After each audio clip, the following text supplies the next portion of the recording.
Hello, my name is Colin Jones. I've been a cruise lecturer for about the past 12 years, and my subject is plants and gardens. I'm just what they call a bit of a plant nut. If I can share my screen with you, I'll tell you a little bit more about myself.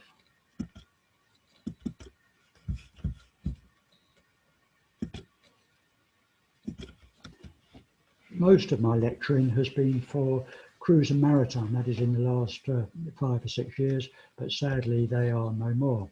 I also did a lot of cruises to the Mediterranean with Royal Caribbean. Again, sadly, they don't seem to need speakers as much as they used to.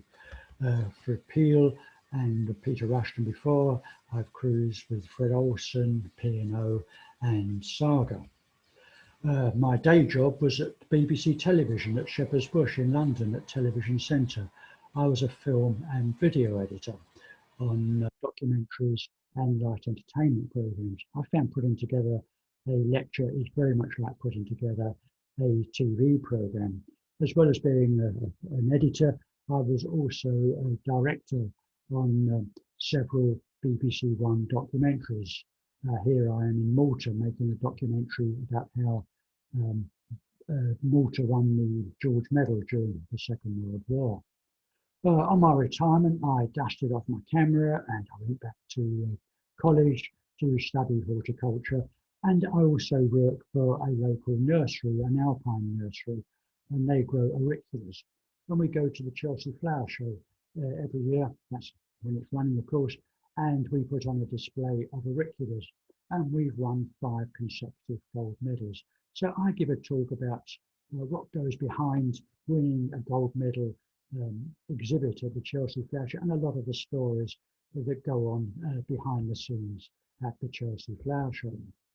I've travelled the country visiting all the great gardens that we have in Britain, and these come in very useful when I give talks on round the British Isles cruises. And all the photographs that I use in my talks, I have taken myself, so I know exactly what I'm talking about.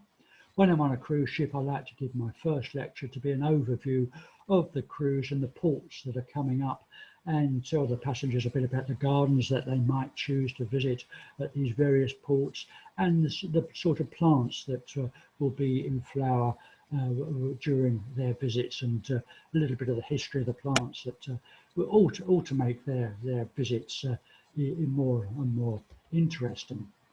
I've been lucky enough to go to Holland in tulip time. I talk about the great Dutch bulb gardens and Monet's garden near Rouen, and the great gardens of the Mediterranean. There's wonderful gardens in the south of France that I have lectures about.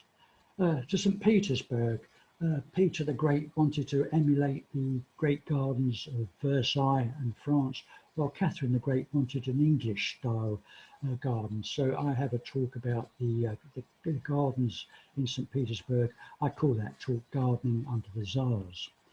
I've been to the Caribbean and seen the wonderful gardens and exotic plants that they have down there.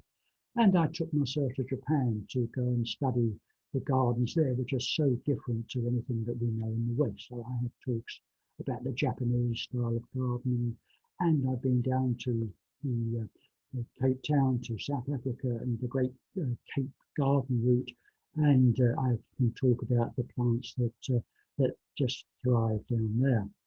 As well as talking about the gardens, I talk about plants. I find people really enjoy hearing about trivia. I have a talk about how plants are named, like this plant, the common dandelion. It gets its name from the French dent du lion, because if you look at the leaves look like lion's teeth, so hence the name dent du lion, lion's teeth.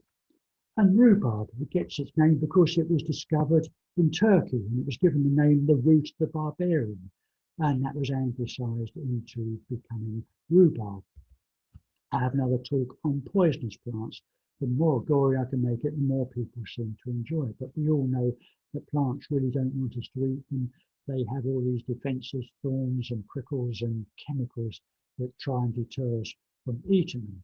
I talk about a murder committed by aconite, a common garden plant, monkshood.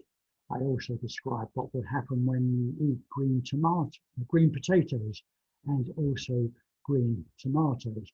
But on cruises, I realise people are on holiday and they don't want to be lectured too heavily. They want to be entertained as well.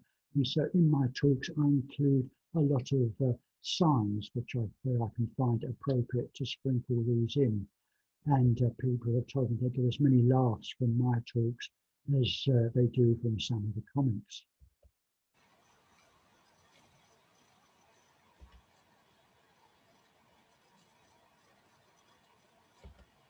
So that's me, Colin Jones, a plant nut and lecturer, and I do hope that we can meet sometime and we can go lecturing again. Thank you very much for listening to me.